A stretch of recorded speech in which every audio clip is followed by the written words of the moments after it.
अगली सुबह city hospital ward के बाहर लगी बेंच पर पांव पे पांव चढ़ाए विलेन वार्ड के दरवाजे पर नजरें गिराए बैठा था। आंखों में बेहिसाब गुस्सा, मगर चेहरा शांत था।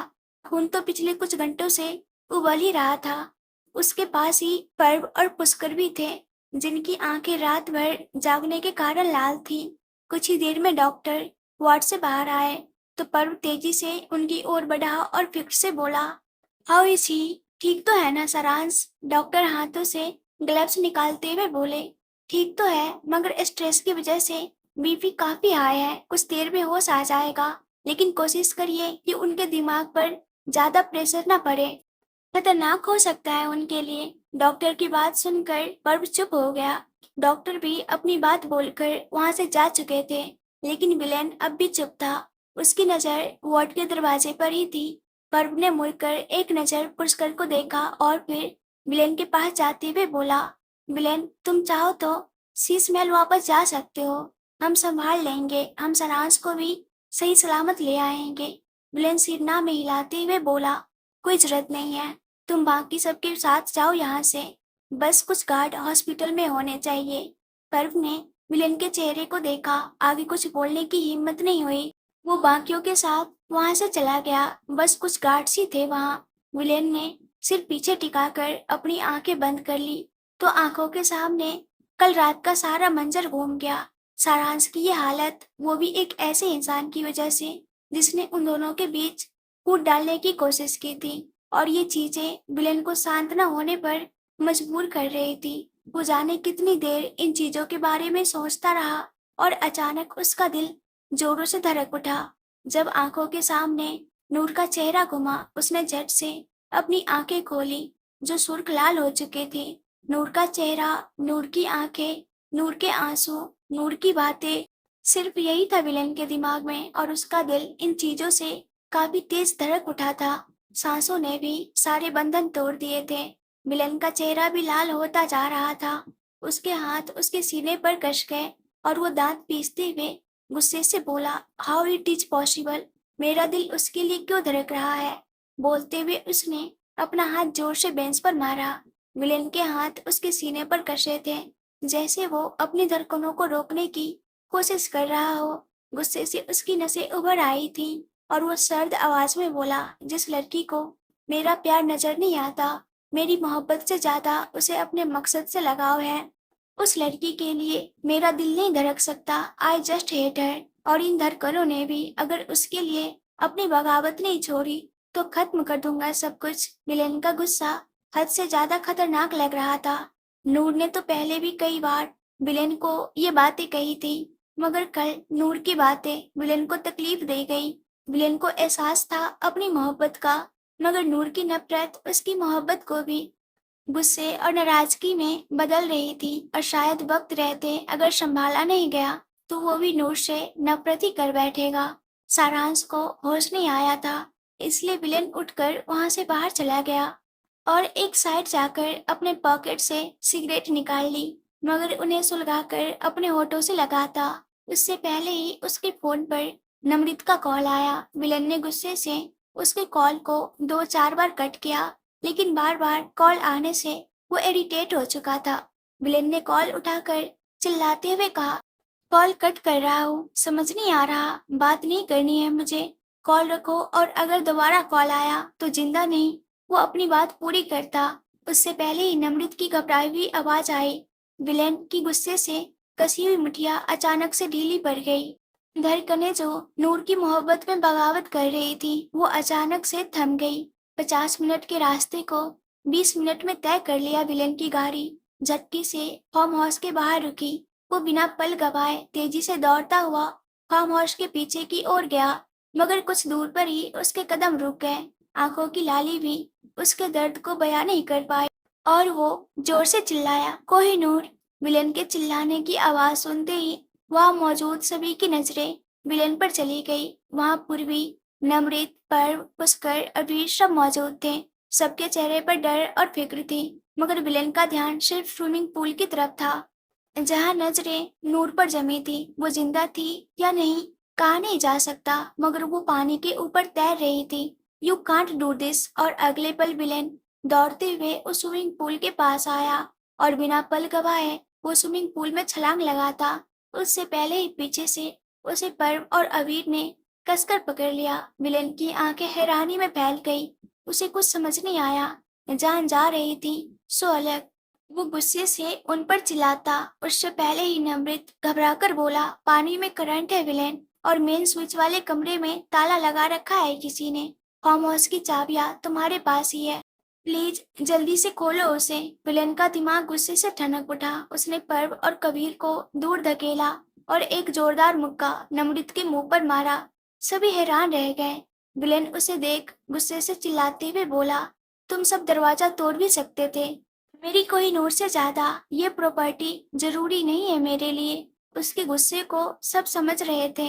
नमृत ने भी कुछ नहीं कहा। उसे भी सिर्फ नूर की फिक्र थी। बिना किसी चीज पर ध्यान दिए विलेन दौड़ते हुए ही फार्म हाउस के अंदर की ओर गया और एक झटके में कमरे का दरवाजा तोड़ उसने मेन स्विच बंद किया। वो बाहर आया और दूसरे सेकेंड वो स्विमिंग पूल में कूद गया। कुछ ही देर में उसने नूर को स्विमिंग पूल से बाहर निकाला, लेकिन उसके हाथ पैर कांपने लगे थे। एक डर उसके दिल को कचोट रहा था। विलेन ने नूर को वही दीवार से टिकाकर बैठाया और उसके चेहरे को थपथपाता हुआ बोलने लगा, कोहिनूर आंखें खोलो please, open your eyes Kohinoor, आंखें खोलो कोहिनूर। मगर नूर ने कोई जवाब नहीं दिया। इस बार बिना विलन की इजाजत लिए अबीर नूर के पास आया और उसकी धड़कनें चेक करने लगा। लेकिन अचानक उसका हाथ नूर के हाथों से फिसलकर पीछे हो गया। उसका चेहरा डर से भर गया और वो नमृत की ओर देख हकलाते हुए बोला, धड़कनें लगभग से बंद हो गई है। उसकी आवाज काफी ज्यादा कांप रही थी। नमृत तुरंत उसके पास आया, उसे झकझोरते हुए बोला, what do you mean by लगभग से? सही सही बोलो। अबीर ने एक नजर विलेन को देखा और बोला, ज्यादा वक्त नहीं है नूर के पास। विलेन जिसकी नजरें तो नूर पर जमी थी, लेकिन वो अबीर की बातों को साफ सुन सकता था। विलेन नूर के चेहरे को अपने हाथों में भर कांपती आवाज में बोला, तुम ऐसा नहीं कर सकती कोहिनूर। विलेन की उंगली नूर के दिल वाले जगह पर थी और वो नम आंखों से नूर को देखते हुए बोला, अगर इस दिल की धड़कनें रुकी तो ये दिल भी थम जाएगा कोहिनूर। बोलते हुए विलेन की उंगली अब उसके खुद के सीने पर दिल वाले जगह पर थी। विलेन नूर के चेहरे को कसकर अपने हाथों में थामते हुए बोला, तुम मेरे जीने की वजह हो कोहिनूर, प्लीज मत करो ऐसा। विलेन ने अपने कांपते हाथों से नूर के हाथ को थामकर अपने सीने पर रखा और उसके बेजान चेहरे को देख बोला, प्लीज मुझसे मेरी सांसें मत छीनो Kohinoor, don't leave me Kohinoor. Villain आशा भरी नजरों से नूर के चेहरे को देख रहा था कि शायद उसका दर्द समझकर नूर अपनी आंखें खोल दे और कह दे कि ये सब मजाक है। मगर नूर का सिर विलेन के सीने से टकराया और वो हाथ विलेन के हाथों से फिसलकर नीचे गिर गया।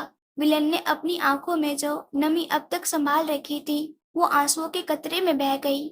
विलेन के दिमाग में नूर की कही वो बात गूंज गई, मैं तुम्हें हमेशा हमेशा के लिए छोड़कर चली जाऊंगी। वो याद आते ही विलेन की आंखों से बहते आंसू तेज हो गए।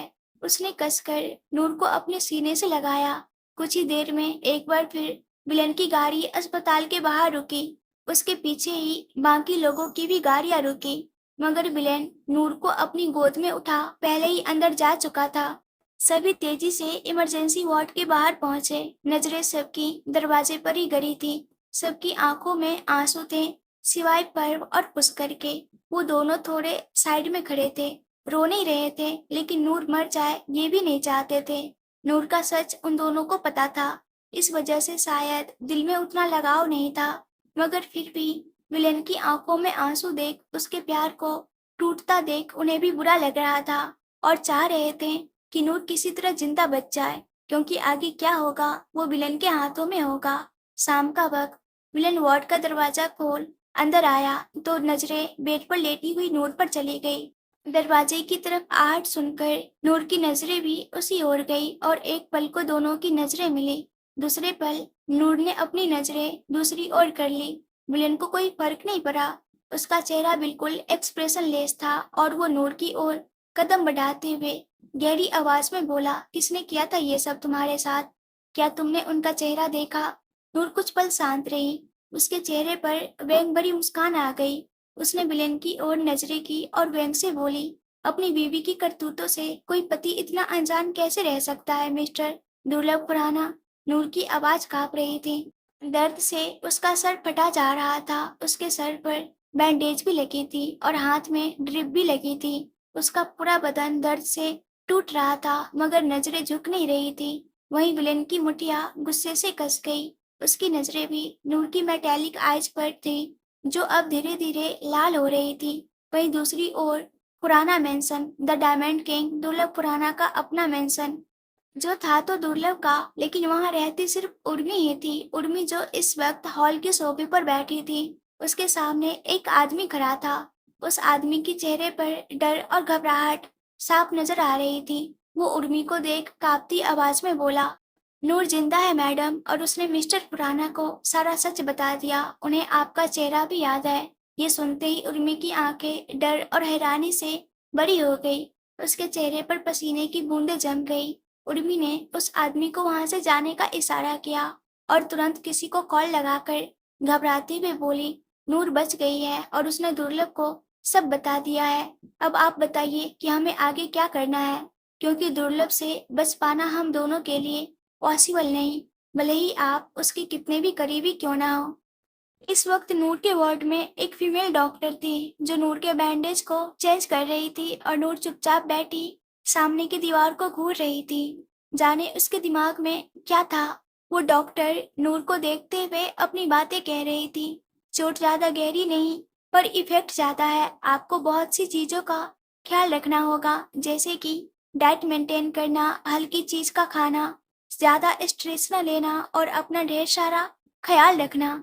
बोलते हुए उस डॉक्टर के चेहरे पर एक छोटी सी मुस्कान थी, मगर नूर ने कोई जवाब नहीं दिया, जैसे उनकी बातों पर उसका ध्यान ही ना हो। तभी पीछे से आवाज आई, ये चीजें तुम्हें बोलने की जरूरत नहीं है। मैं जानता हूँ मुझे अपनी कोहिनूर को कैसे संभालना है।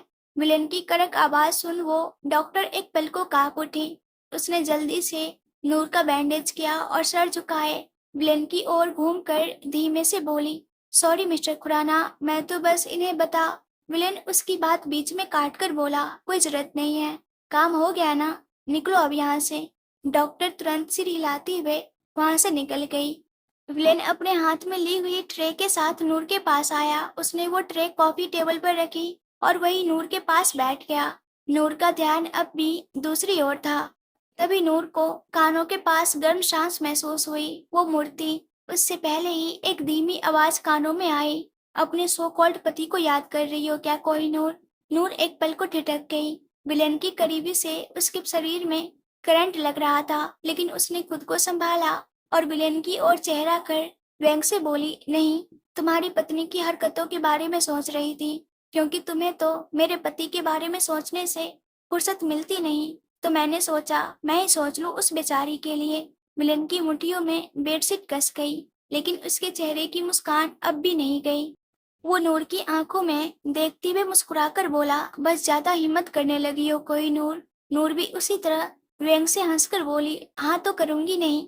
मेरे पति, उसकी बात पूरी होती उससे पहले ही विलेन ने उसके बाल को मुट्ठी में कसा और उसके चेहरे के करीब होता हुआ सर्द आवाज में बोला, I dare you to complete your sentence Kohinoor, और अगले 10 मिनट में तुम्हारे पति बाबू की लाश यहाँ नहीं गिराई तो मैं भी अपनी कोहिनूर का हीरो नहीं। नूर की आंखें हैरानी से फैल गई। उसका शरीर कांप उठा था। उसने विलेन को खुद से दूर किया और गुस्से से बोली, तुम पागल हो गए हो क्या? मैं उन्हें बिल्कुल नहीं छोड़ने वाली। विलेन बेड से उठा, तिरछा मुस्कुराते हुए बोला, मैंने तुम्हें पकड़ने को भी नहीं कहा, बस सिंपल सा काम है, तुम उसे डाइवोर्स दे दोगी। नूर को जैसे सदमा सा लगा हो। निष्कर्ष को डाइवोर्स देने की बात उसके दिमाग में दूर दूर तक नहीं थी। हाँ, विलेन की करीबी उसे अलग सी एहसास दिलाती थी जो आज तक इस शादी के रिश्ते में से कभी फील नहीं हुआ, लेकिन फिर भी निष्कर्ष के साथ उसका एक रिश्ता था जिसे वो तोड़ने के बारे में सोचती भी नहीं थी। मिलन ने झुककर वो ट्रे अपने हाथ में ली और नूर के सामने बेड पर बैठा। उस ट्रे में सूप का बॉल था जो विलेन नूर के लिए लेकर आया था। उसके चेहरे पर एक छोटी सी मुस्कान बरकरार थी। उसने वो सूप का चम्मच नूर के होठों की ओर बढ़ाया। नूर ने कुछ बोलना चाहा ही था कि विलेन ने उसकी आंखों में देखते हुए कठोरता से कहा, मैंने वार्निंग पहले ही दे दी है कोहिनूर, दोबारा अपनी बात दोहराना नहीं चाहूंगा, चुपचाप ये सूप पियो। नूर के होठ दोबारा बंद हो गए। विलेन की वो कठोर आंखें उसे कुछ बोलने नहीं दे रही थी और चुपचाप विलेन के हाथों से वो सूप पीने लगी। पुराना मेंशन, उर्मी ने नूर और विलेन वाली बात जिस इंसान को बताई थी, वो भी ये खबर सुनकर घबरा चुका था। उसने उर्मी को गुजरात से बाहर जाने की सलाह दी। उर्मी को भी यही ठीक लगा, क्योंकि ना जाने सच जानकर विलेन उसके साथ क्या ही करेगा। नूर के लिए विलेन का जुनून तो उर्मी कई बार देख चुकी थी। वो रिस्क नहीं लेना चाहती थी। उसने अपने जरूरी सामान पैक किए और अपने कमरे से निकल तुरंत सीढ़ियां उतरते हुए नीचे हॉल में आई, लेकिन सामने दरवाजे की ओर देख हक्की बक्की रह गई। सामने से पुष्कर के साथ कई सारे लोग आ रहे थे। ये सभी विलेन के थे, ये बात उर्मी जानती थी।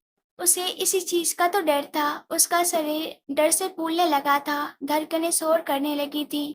उसे अपनी जान के लिए हद से ज्यादा डर लग रहा था, मगर फिर भी हिम्मत करते हुए पुष्कर को देख बोली, व्हाट इज दिस पुष्कर, इतनी रात को बिना परमिशन के तुम्हारी हिम्मत कैसी हुई यहाँ मेंशन में आने की? मेंशन के मालिक को भी क्या कभी अपने मेंशन में आने की परमिशन चाहिए होगी बीबी? ये आवाज जितनी शांत उतनी खतरनाक थी और उन लोगों के बीच से चलता हुआ विलेन उर्मी के सामने आकर खड़ा हुआ।